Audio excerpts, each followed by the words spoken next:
Hey, mighty man of God, Dr. Joe Martin here with Real Men Connect, where we help good men become great men God's way by providing the real answers to real problems in the real world. Man, I want to ask you a question. Are you doing too much? Or you find yourself stressed out, burned out, spreading yourself too thin, trying to take on too much at a time? Well, Jesus addressed this issue with us because he could relate. Think about Jesus' ministry and how much the burden that he had, and he had the weight of the world on his shoulder. But yet Jesus had the audacity to say in Matthew 11, 28 through 30, I believe it is, he says, come to me, all who labor and are heavy laden. And guess what? I will give you rest. He says, take my yoke upon you and learn from me, because I am gentle and humble in heart. He said, and you will find rest for your souls, for your soul. Because my yoke is easy and my burden is light. Now, we know that scripture, and that scripture is very familiar with us, but what does Jesus really mean? Because when he says take on his yoke, because his burden is light, aren't you wondering, what is Jesus' yoke? He had a huge ministry.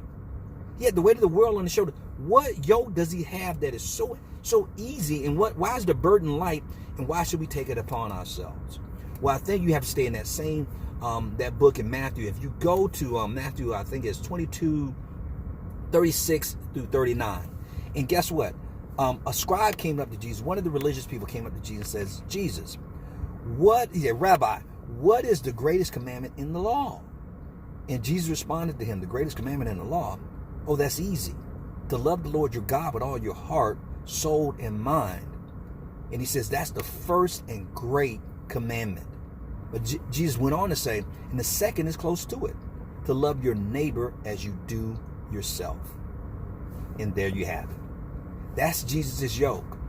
That's the burden that he says, if you take this on, your burden will be lighter. Because think about this. Jesus said, I'm not asking you to conquer the world. I'm not asking you to change the world and to change people. I'm not asking you to change impossible situations.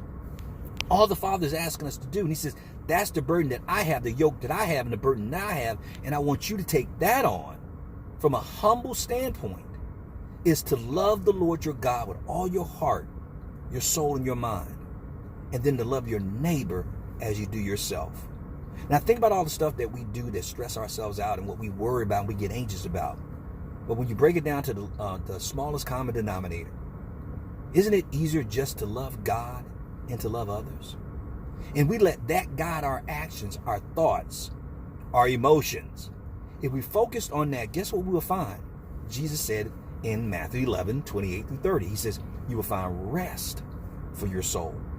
So if you're in need of if you're in need of rest for your soul, try taking on Jesus' yoke and his burden. To love the Lord your God with all your heart, soul, and mind, and then to love others the way you do yourself. And you will find rest for your souls. Man, I'm hoping this blesses you. And if it does, please share with a friend who you may be mentoring or discipling. If you haven't subscribed yet to this channel, make sure you do that, because we like to bring practical, basic stuff that can help you find rest and prosperity for your soul. So stay strong, stay blessed, stay connected, because real men do connect. Most importantly, stay in God's grip, and I'll talk to you soon.